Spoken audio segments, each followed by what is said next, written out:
I am going to read and explain the second part of the lesson. Now I am going to read the 7th paragraph. In my first year of Sardashram, I played 55 practice matches during the summer break of 60 days. My summer sessions used to start at 7:30 a.m. and end at 4:30 p.m. My evening session would start at 5 p.m. after only a 30-minute break. During the break, sir would often give me some money to go and carry a vada, a popular Mumbai fast food. Between 5 p.m. and 7 p.m., I did have 5 more net sessions. Towards the last 15 minutes, sir would place a 1 rupee coin on top of the stumps, and if I managed to avoid getting out, the coin was mine. In this session, every bowler in the camp would come and bowl to me, with some 60 to 70 boys fielding. It meant I had to kick every ball along the ground to survive those intense 15 minutes. Winning the 1 rupee coin used to give me immense satisfaction and taught me how to concentrate even when physically drained. At the end of it all, sir would tell me to run 2 full circuits of Shivaji Park with my pads and gloves. சதாஸ்திரம் பள்ளியில் first year படிக்கும்போது வந்து அப்போ அந்த vocational leave இப்போ நம்மளுக்கு vacation leave கிடைக்கும்போது அவங்களுக்கு கிடச்சிருக்கு. அது வந்து எத்தனைன்னா 60 டேஸ். அந்த 60 டேஸில் வந்து அவர் என்ன பண்ணியிருக்காருன்னா 55 டேஸ் வந்து அவர் என்ன ப்ராக்டிஸுக்கே போயிருக்காரு. அப்போ அவர் வந்து அதில் என்னன்னா மேட்ச்சில் எல்லாம் விளையாடிருக்காரு. சரியா?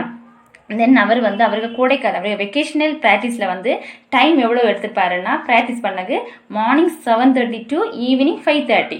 அதில் வந்து அவருக்கு எவ்வளோ நேரம் வந்து பிரேக் டைம் கிடைக்குன்னா 30 மினிட்ஸ், வெறும் 30 மினிட்ஸ் தான் கிடைக்கும். நெக்ஸ்ட்டு பின்னி அவர் என்ன செய்வார்னா அவருக்கு ப்ராக்டிஸை வந்து கண்டினியூ பண்ணுவார். எப்போனா இந்த 5 p.m. டு அதுக்கு மேலே நெக்ஸ்ட்டு வந்து அவர் அதே வந்து கண்டினியூ பண்ணிகிட்டே இருப்பார். நெக்ஸ்ட்டு வந்து அந்த கேப் அந்த பிரேக் கிடைக்கும் போது என்ன செய்வார்னா அவருக்கு சார் யாருன்னா அவர் கோச் நேம் என்னன்னா அச்சிகர் சார். அந்த அச்சிகர் சார் என்ன கொடுப்பாருன்னா கொஞ்சம் மணி கொடுப்பாரு. அந்த மணியில் அவர் என்ன வேணும்னா அங்கே வந்து இந்த மும்பையிலேயே வெறும் இந்த பாப்புலர் ஃபுட் நேம் என்னன்னா வடப்பாவ். அந்த வடப்பாவ் ஃபுட்டை வந்து அவர் வந்து என்ன சொல்லுவார், நீ போய் வாங்கி சாப்பிடுன்னு சொல்லுவார். நெக்ஸ்ட் வந்து பின்னி அவர் எப்போ அந்த நெக்ஸ்ட் அவர் ப்ராக்டிஸ் ஸ்டார்ட் பண்ணுவாருன்னா 5 p.m. முதல் நெக்ஸ்ட் வந்து 7 p.m. வரை அவர் வந்து ஸ்டார்ட் பண்ணி அந்த அப்போ வந்து அவர் அந்த நேரம் ப்ராக்டிஸில் அவர் என்ன செய்வாருன்னா 5 டைம்ஸ் வந்து அவர் நெட்டுக்குள்ளே வந்து என்ன பண்ணுவார்னா பந்தை வந்து அடித்து ப்ராக்டிஸ் பண்ணுவாராம். நெக்ஸ்ட் வந்து லாஸ்ட் 15 மினிட்ஸில் அவர் என்ன பண்ணுவாருன்னா அந்த ஸ்டெம்பு நம்ம பந்து வந்து வீசப்பட அந்த ஸ்டெம்பு இருக்குல்ல, அந்த ஸ்டெம்பில் வந்து சார் வந்து என்ன பண்ணுவாருன்னா ஒரு 1 ரூபி காயினை எடுத்து வைப்பார். அந்த 1 ரூபி காயினை வச்சு அதை வந்து நீ வந்து அவன் வந்து ஃபெயில் ஆகாத அடிச்சு, அது அவனுக்கு ஒரு டாஸ்க்கு, அது சார் குடிக்கிற டாஸ்க். நீ ஃபெயில் ஆகாமல் அதை அடித்தா வந்து அந்த 1 ரூபி காயின் யாருக்குன்னா அந்த சச்சினுக்கு. அப்போ ஸோ இவனுக்கு கவன் அந்த கான்சன்ட்ரேஷன் எல்லாமே இதில் இருக்குன்னா அந்த 1 ரூபி காயின் எப்படி அது வாங்கணும் அப்படின்னு இருக்கும். அப்போ இவனுக்கு என்ன பண்ணுவேன்னா இந்த ப்ராக்டிஸ் நேரத்தில் வந்து அந்த கேம்பில் உள்ள ஒவ்வொரு 1 by 1 ஒவ்வொரு பந்து வீச்சு அந்த பவுலரையும் அவர் அந்த சச்சினை வைக்கி அவர் வந்து பேட் வச்சுருப்பார், பந்து வீச சொல்லுவார். பந்து வீச சொல்லிட்டு என்ன சொல்லுவாருன்னா அதை பிடிக்க வந்து எத்தனை பேருன்னா 60 70 பாய்ஸ் நிற்பாங்க. எத்தனை பாய்ஸ் நிற்பாங்க? 60 அல்லது 70 பாய்ஸ் நிற்பாங்க. அது வந்து ரொம்ப எப்படி இருக்குன்னா ரொம்ப கடுமையான ஒரு டைம். அந்த 15 மினிட்ஸ்லேயே வந்து அவனுக்கு அதை தப்பிக்கணும், எப்படியாவது அதை சர்வை பண்ணணும். ஸோ அப்போ வந்து அவனுக்கு அது என்ன கிடைக்குன்னா அந்த 1 ரூபி காயினும் கிடைக்கும். அந்த 1 ரூபி காயின் வந்து அவனுக்கு காசு இதை எப்படியாவது நம்ம எடுக்கணும், வின் பண்ணணும். அது அப்போ வந்து அவங்க என்ன பண்ணுவாங்கன்னா இந்த ஒவ்வொரு பந்தை அந்த ஒவ்வொரு அவைய பால் போடும்போது அந்த பவுலர் பால் போடும்போது அந்த பந்தை எப்படி அடிப்பான்னா தரையை நோக்கி ஒட்டியே அடிக்க வேண்டும். அவனுக்கு அதுதான் அவன் அப்படி தான் பண்ணுவான். அப்படின்னா அவனுக்கு கான்சன்ட்ரேஷன் ஃபுல்லாக அந்த 1 ரூபி காயினை எப்படி அதை நம்ம எடுக்கணும். அப்போ பட் அவன் வந்து எப்படின்னா ஃபிசிக்கலாக அவன் ரொம்ப டயர்ட் ஆனாலும் அவன் வந்து மன ரீதியாக எப்படி இருப்பான் எல்லாத்தையும் கான்சன்ட்ரேஷனை வந்து அவன் தளர விடவே மாட்டான். அவன் நம்ம ஃபிசிக்கலாக டயர்டானா நம்ம ஒன்றும் சோர்ந்து போய் இல்லை விளையாட மாட்டோம் ஓகேன்னு சொன்னா. ஆனால் அவன் வந்து ஃபிசிக்கல் அவன் டயர்டானான்னு என்ன பண்ணுவான்னா மென்டல் அவன் வந்து எப்படின்னா ரொம்ப கான்சன்ட்ரேஷனாக அதை விளையாடுவேன். அடுத்து அந்த எண்டிங்கில் வந்து அந்த விளையாட்டு அவனுக்கு அந்த விளையாட்டில் நம்மளுக்கு நிறைய க்ளவுஸ் எல்லாம் போடுவோம் இல்லை, க்ளவுஸு நெக்ஸ்ட் வந்து பேட்ஸ் எல்லாம் வந்து என்ன பண்ணால் அதெல்லாம் வந்து வியர் பண்ணி அதை அணிந்து கொண்டே அவன் என்னென்னா அந்த சிவாஜி பார்க்கை வந்து 2 டைம்ஸ் வந்து சுற்றணும். அதுதான் வந்து சார் அவருக்கு கொடுத்துருக்கேன். இது ஒவ்வொரு நாளும் இது வந்து டெய்லி ஒரு ரெகுலர் ப்ராக்டிஸ் அவனுக்கு வந்து நடக்கும். அப்போ வந்து அதுதான் அவனுக்கு என்னென்னா இதுதான் அவனுக்கு இந்த ப்ராக்டிஸோட எண்டிங் பாயிண்ட். இதுதான் அவனுக்கு அந்த லாஸ்ட்டில் அந்த பார்க்கை வந்து சுற்றியதான் இவனை ப்ராக்டிஸோட எண்டிங் பாயிண்ட். அந்த முடிவில் அதுக்கு எண்டிங் பாயிண்டில் தான் வந்து அவன் எப்படின்னா ரொம்ப டயர்ட் ஆகும்னா காலமாக 7 அவன் வந்து 7:30க்கு தொடங்கியது ஈவினிங் இந்த நைட் வந்து 7 o'clock வர 7:30 7 o'clock வரை விளையாடிட்டு நெக்ஸ்ட் வந்து என்ன பண்ணுவாங்க அந்த ரவுண்டு 2 times அவன் வந்து அந்த கிரவுண்டில் வந்து விளையாடுவானா அதுதான் அவனுக்கு வந்து ரொம்ப வந்து டயர்ட் ஆகுவேன். நெக்ஸ்ட் வந்து என்னென்னா அப்போ இது வந்து அவன் வெக்கேஷனில் வந்து இது அவன் வந்து ரிப்பீட் பண்ணக்கூடிய ஒரு திங்ஸ். நெக்ஸ்ட்டு வந்து அவன் வந்து இதுக்கு வந்து என்னென்னா ஃபிசிக்கல் ஆட்டு மென்டல் ஆட்டு வந்து இவன் வந்து எல்லாத்தையும் நம்ம தாங்க வேண்டிய ஒரு ஸ்டாமினாவை வந்து அவனை வளர்த்துக்கொள்வான். இதுதான் அவனுக்கு ஒரு பிக் பாயிண்ட். இந்த ஒரு வளர்த்துக்கொள்ள தான் பெரிதும் ஒரு ஹெல்ப்ஃபுல்லாக இருந்தது. I will read the 8th paragraph. Occasionally my father came to take me home and I would always ask him to treat me to special fruit cocktail at the juice center near the club. While this regular demand was a little unreasonable because at that time I did not realize that my parents also had to take care of the needs of my brothers and sisters, my father would invariably end up giving me what I wanted just to see me happy. On other days, when I made my way home from Shivaji Park on my own, I did often fall asleep on the bus if I managed to sit down. Anyone who has been on a Mumbai bus at peak hours will know just how difficult it is to get a seat. On days when I wasn't so lucky, it was still a challenge just to stand with a kit bag, because the bus conductors would inevitably complain about me taking up the space of another passenger. It could be embarrassing because the conductors were often rude and would sometimes ask me to buy 2 tickets. I didn't have the money for a second ticket and I had to learn to take these remarks in my stride. Dirty clothes often added to the embarrassment. With the time, I evolved a way of wrapping the kit bag around me, just as the helmet became a part of me while batting, so the kit bag became an extension of me on the bus. I didn't often take the bus or train from Bandra to Churchgate, and it was all a great learning experience. சம்டைம்ஸில் வந்து சச்சினை வந்து அவனை ஹோமுக்கு வந்து கூட்டிகிட்டு போக யார் வருவாங்கன்னா அவன் father வருவார். அப்போ வந்து அந்த சச்சின் வந்து என்ன பண்ணுவாங்கன்னா அங்கே கிளப்புக பக்கத்தில் இருக்க ஒரு ஃப்ரூட் சென்டர் இருக்குது. அந்த ஃப்ரூட் சென்டரில் வந்து ரொம்ப ஃபேமஸான ஒரு காக்டெயில்னு ஒரு ஜூஸ், அந்த ஜூஸை வந்து வாங்கி தர முடியும் எனக்கு நான் வந்து கேட்பேன். அவங்க அப்பாவும் வந்து அவங்க ஃபாதரும் சச்சினை ஃபாதரும் ஓகே எந்த ஒரு மறப்பும் செல்லாமல் வந்தது என்ன பண்ணுவாருன்னா அதை வந்து வாங்கி கொடுப்பாரு. நெக்ஸ்ட் வந்து இது வந்து என்னென்னா டெய்லி கண்டினியூவாக வந்து இது நடந்துட்டு இருந்து அப்போ வந்து அவனுக்கு இது வந்து என்னென்னா சச்சினுக்கு வந்து ரொம்ப ஒரு இது வந்து மனசில் ஒரு நல்ல ஒரு இது கொடுக்குறேன், என்ன அன்கம்ஃபர்டபுளாக நான் வந்து இப்படி அப்பாவை வந்து ரொம்ப கஷ்டப்படுத்தியணும் அப்படின்னு அவனுக்கு ஒரு மனசில் ஒரு இது ஒரு ஃபீல் பண்ணேன். அப்போ வந்து அவன் அப்படின்னு அவன் என்ன ஃபீல் பண்ணான்னா அவங்க அப்பாவுக்கு வந்து அவனுக்கு வந்து இனி அவனுக்கு என்ன இருந்தாங்கன்னா சிஸ்டர்ஸ் இருந்தாங்க. ஸோ சிஸ்டர்ஸ் இருந்தாங்களா அவங்களுக்கு தேவைகளையும் அவங்க அப்பாவுக்கு வந்து என்ன அவங்களையும் கேர் பண்ண வேண்டியது இருந்தால அவங்களுக்கு நிறைய தேவைகள் இருக்கையில் அதை கேர் பண்ண வேண்டியது இப்படி என்றைக்குமே வந்து அப்படின்னா அவங்க வந்து ரொம்ப புவர் ஃபேமிலியாக இருப்பாங்க இல்லை. ஸோ அவங்களுக்கு வந்து எல்லாமே வாங்க முடியாது அவங்க நினைச்ச மாதிரி. ஸோ அப்படி வந்து ஃபீல் பண்ணான். பட் வந்து அவங்க அப்பா வந்து அதை என்ன பண்ணாருன்னா அதை வந்து அவர் வந்து அதை பற்றி ஒரு பதட்டமே இல்லாமல் என்ன பண்ணாருன்னா எந்த ஒரு மாற்றமே இஞ்சி எல்லாமே டெய்லி நடக்க மாதிரி அவன் கேட்கும்போது அவன் என்னென்னலாம் வாங்கி கேட்கானோ எல்லாமே வந்து ரொம்ப ஹாப்பியாக ரொம்ப சந்தோஷமாக வந்து வாங்கி கொடுப்பாரு. அப்போ வந்து இவன் என்ன பண்ணுவான்னா அவங்க அப்பா ஃபாதர் வந்து அவனை கூட்டிகிட்டு போக்கு வர முடியாத நாட்கள்ல எல்லாம் இவன் என்ன பண்ணுவான்னா சிவாஜி பார்க்லேருந்து அவன் வீட்டுக்கு வரக்கு பஸ்ஸில் தான் வரணும். பஸ்ஸில் வரும்போது என்ன பண்ணுவான்னா அவனுக்கு இந்த உட்கார வந்து சீட் கிடைச்சா ஓகே அவனுக்கு ரொம்ப ஹாப்பி. அப்போ அவன் என்ன பண்ணுவான்னா தூங்குவான். அப்படின்னா பஸ்ஸில் இருந்தே தூங்குவான். நெக்ஸ்ட்டு வந்து அவனுக்கு உட்கார இடம் கிடைக்கலன்னா அது ரொம்ப அவனுக்கு கஷ்டம். ரொம்ப எப்படி இருக்கான்னா அவனுக்கு வந்து என்ன பேக் இருக்குன்னா ஹிட் பேக் மீன்ஸ் வந்து நம்ம இந்த இப்போ நிறைய பேர் விளையாட போகிறவங்க எல்லாம் யூஸ் பண்ணுவாங்க. அந்த பேக்கில் தான் அவங்களுக்கு திங்ஸ் எல்லாம் வச்சிருப்பாங்க. அவங்க ஹெல்மெட்டு அவங்க கையுற அந்த க்ளவுஸ் இதெல்லாம் வச்சிருப்பாங்க. ஸோ வந்து இவனுக்கு வந்து அது ரொம்ப வந்து சேலஞ்சாக இருந்தது. ஆனால் அவங்க அந்த பஸ்ஸில் இந்த டிரைவர்ஸும் கண்டக்டர்ஸும் இவனை வந்து ரொம்ப அதை திட்டுவாங்க. அப்படின்னா நம்ம ஃபார் எக்ஸாம்பிள் ரொம்ப பஸ்ஸில் ரொம்ப க்ரௌடாக இருந்தால் நம்ம வந்து ஏதாவது திங்ஸ் வச்சுருந்தா சொல்லுவாங்க இல்லை அந்த திங்ஸை நீக்குவே அப்படி இல்லைன்னு சொல்லி இந்த மாதிரி இவங்களும் சொல்லுவாங்க. அப்படின்னா அவனுக்கு அந்த கிட் பேக் நிற்க வேண்டிய இடத்துல ஒரு ஆள் நிற்கலாம் அப்படின்னு அவன் எல்லாமே எல்லாமே சமாளிச்சுட்டு ஓகே அப்படின்னு சொல்லிட்டு நிற்பான். ஏன்னா அவங்க அடுத்து நெக்ஸ்ட் அவங்க என்ன சொல்லுவாங்கன்னா, அப்போ நீ 2 டிக்கெட்ஸ் எடு. ஏன்னா அந்த ஹிட் பேக்குக்கு இவனுக்கு சேர்த்தா. பட் அவன்கிட்ட ஒரே ஒரு அவனுக்கு மட்டும்தான் டிக்கெட் எடுக்க காசு இருக்காமா, ஹிட் பேக்கு எடுக்க காசு இருக்காது. ஸோ அவன் என்ன அவங்க வந்து ரூடாக பிஹேவ் பண்ணாலும் அவன் வந்து அதை என்ன பண்ணுவான், தாங்கிட்டு ஓகே அப்படின்னு சொல்லிட்டு இருப்பான். அப்போ இந்த நெக்ஸ்ட் வந்தவன் என்னன்னா, இந்த அவனுக்கு ட்ரெஸ் எப்படி இருக்குன்னா ரொம்ப அழுக்கடைஞ்சு ரொம்ப டர்ட்டி ட்ரெஸ்ஸாக இருக்குது. ஆனால் இதே இல்லை, அவனுக்கு இந்த ஃபீலிங்ஸை நான் வந்து காட்டிக்கவே மாட்டேன்.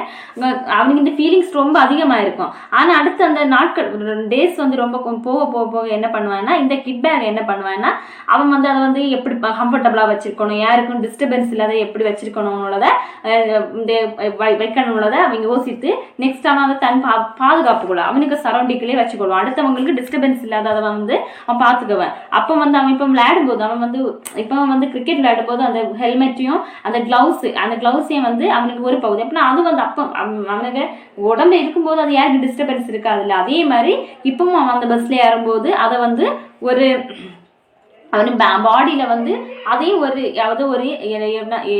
ஒரு பகுதியாக வச்சுட்டு யாருக்கும் வந்து டிஸ்டர்பன்ஸ் இல்லாத எல்லாருக்கும் வந்து கம்ஃபர்டபுளாக இருக்க மாதிரி பண்ணுவேன். I will read and explain the last 2 paragraphs. Even though I loved cricket, there were still occasional days when playing with my friends at home was such fun that I would conveniently forget I was supposed to go to the nets. If I didn't turn up, Achiga sir would jump onto his scooter and come to find me. Sir would spot me in the mid and virtually drag me out. I would come up with excuses, but he would give none of it. He would get me to change and head off to Shivaji Park. On the drive, he would tell me, "Don't waste your time playing insane games with these kids. Cricket is waiting for you at the nets. Practice hard and see what magic can transpire. We need to have proper career orientation. Your personality plays an important role in choosing the type of career you want. Choose something you enjoy and really want to do and you will be successful."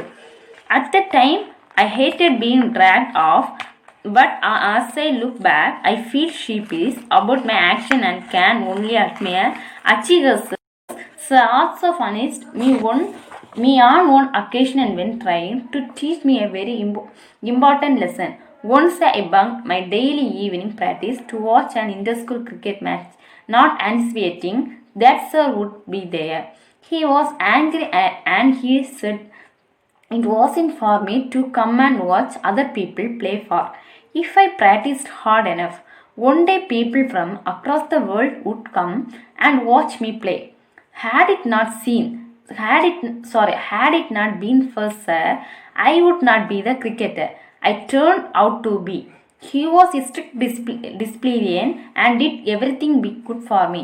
I owe myself to him. Sachin வந்து கிரிக்கெட்டை ரொம்ப love பண்ணாண்டு அவன் வந்து தன் ஃப்ரெண்ட்ஸை கூட வந்து வீட்டில் இருந்து ஹோமில் இருந்து விளையாடான். அது அவனுக்கு ரொம்ப சந்தோஷம், ரொம்ப ஹாப்பியாக இருந்து. அப்போ வந்து அவன் வந்து என்னன்னா அந்த டே வந்து நெட்டில் வந்து விளையாடுவதை வந்து ரொம்ப அவன் வந்து மறந்து விட்டான். அப்போ வந்து அவன் வந்து என்ன பண்ணான்னா அந்த ப்ராக்டிஸ் பண்ண வேண்டிய இடத்துக்கு வந்து கரெக்டாக வந்து போகுது. ஸோ அதனால வச்சுட்டு இருந்த சார் அவனை கோச் என்ன பண்ணுவாங்கன்னா அவர் ஸ்கூட்டரில் வந்து இவனை வந்து பிக்கப் பண்ணிட்டு அவர் வந்து அந்த அந்த கூட்டம் வந்து ரொம்ப ஒரு இது இல்லாமல் இருந்ததுனால அவர் என்ன பண்ணுவாருன்னா அவனை ஹேண்டை வந்து இழுக்காத மாதிரி கூட்டிட்டு போயிடுவாரு. அப்போ வந்து என்ன பண்ணுவாருன்னா இவன் வந்து ஏதாவது எக்ஸ்கியூஸ் சொல்லுவாங்க. பட் அவர் வந்து அதை ஒண்ணுமே என்ன பண்ண மாட்டாருன்னா கேர் பண்ண மாட்டார். ஒண்ணுமே கேர் பண்ணாத என்ன பண்ணுவாருன்னா அவனுடைய ட்ரெஸ்ஸை மாத்திக்கிட்டு அவனை ப்ராக்டிஸ் பண்ண கூப்பிடுவாரு.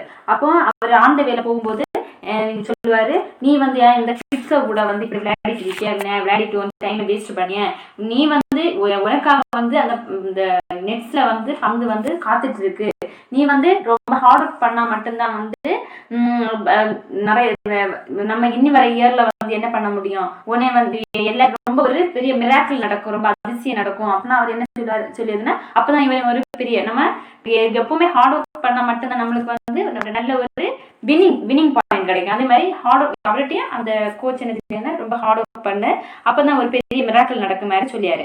நெக்ஸ்ட் வந்து என்னன்னா அப்ப நமக்கு வந்து ஒரு கெரியர் நம்மளுக்கு கண்டிப்பாக வேணும். அதுக்கு நம்ம என்னன்னா நம்ம விரும்புகிற நம்மளுக்கு இப்ப பிடிச்ச வாழ்க்கையை நம்ம தேர்ந்தெடுக்கணும். ஒரு பர்சனாலிட்டி ஆளுமை வந்து நமக்கு ரொம்ப தேவை, ரொம்ப இம்பார்ட்டண்டா இருக்கிறது. நம்ம எதை வந்து நீ வந்து ரொம்ப என்ஜாய் பண்ணிடுறாயோ அதுதான் நீ செய்யணும். நீ வந்து இப்போ ஃபார் எக்ஸாம்பிள் நீ வந்து படிக்கிறதுல தான் உனக்கு ரொம்ப என்ஜாய்னா நீ அதை மட்டும் தான் செய்ய விரும்பணும், அதை தான் சூஸ் பண்ணணும். அப்பந்தான் உனக்கு வந்து என்ன கிடைக்கும், அதுல ஒரு வெற்றி கிடைக்கும். வெற்றி மீன்ஸ் வின்னிங் கிடைக்கும். சரியா?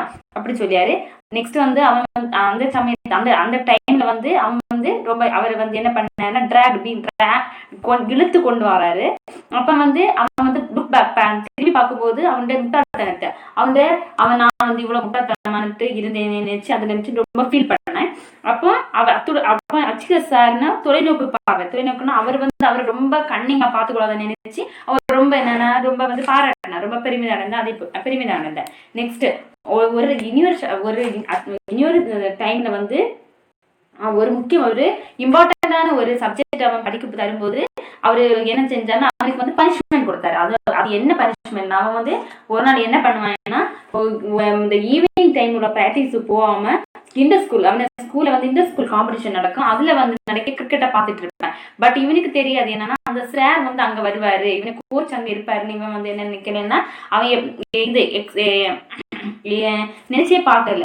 ஸோ அவன் வந்து பார்க்கும்போது அந்த சார் அங்கே இருந்தார். அவர் வந்து உடனே என்ன பண்ணாருன்னா இவன் வந்து இவனைதான் இந்த வேர்டை திரும்பி பார்க்கணும்னு அவர் நினைச்சார். பட் இவன் வந்து எல்லாரும் திரும்பி பார்க்கிறத கண்டு அவருக்கு வந்து ரொம்ப வந்து கொஞ்சம் அவர் ரொம்ப ஆங்கிரியா ரொம்ப கோபம் மாட்டிருந்தாரு. அப்போ அந்த சார் வந்து அவன்கிட்ட என்ன சொன்னாருன்னா நீ இந்த இவன் அப்போ நீ சார் சொன்னார், நான் வந்து ஒரு நாள் வந்து உலகமே உன்னை திரும்பி இந்த வேர்ல்டு உன்னை திரும்பி பார்க்கணும், மக்கள் வந்து நீ விளையாடுவது இந்த பீப்புள் எல்லாம் நீ விளையாடுறத பார்க்கணும் அப்படின்னு நீ வந்து அவங்க விளையாடுறத பார்க்க கூடாது. அதனால நீ வந்து கடுமையான பிராக்டிஸ் பண்ணணும். அப்படின்னா நீ ஹார்ட் ஒர்க் பண்ணா மட்டும்தான் மக்கள் ஒன்று வந்து பார்ப்பாங்க, நீ அதுக்குள்ள வெற்றி வந்து பின்னாடி கிடைக்கும் அப்படின்னு. அது மட்டும் இல்லாம அவர் வந்து அந்த சச்சின் செல்லும் போது அவர் அச்சீவ் சார் இல்லைன்னா இவன் கண்டிப்பா ஒரு கிரிக்கெட் வீரனாக அவனுக்கு வந்து மாறி இருக்கவே மாட்டான். அவன் வந்து எப்பவுமே பேக்ல சாதாரண அவனுக்கு ஒரு கிரிக்கெட் பிடிக்கும் அப்படிதான் இருந்திருப்பான். ஒரு குட் கிரிக்கெட் வீரனா வந்து மாறி இருக்கவே மாட்டான். நம்ம எல்லாரும் உலகம் போட்டு ஒரு ஃபேமஸ் ஒரு கிரிக்கெட் வீரராக மாறி இருக்க மாட்டேன். ஸோ அதனால அவர் வந்து ரொம்ப ஸ்ட்ரிக்ட் பர்சனாலிட்டி மீன்ஸ் அவர் எல்லா ஒழுங்குகளை கடுமையாக ஸ்ட்ரிக்டா வந்து எல்லா இதையும் வந்து அந்த டிசிப்ளினை வந்து பின்பற்றி வரா இருந்தாரு. அப்படின்னா அவனையே அர்ப்பணிக்கும் கடைசியில் அவர் என்ன சொல்றாரு, மை செல்ஃப் டு கம், அவரே வந்து அவருக்கு வந்து அர்ப்பணிக்க அவருக்கு நான் வந்து கடன் பட்டிருக்கிறேன்னு சொல்லி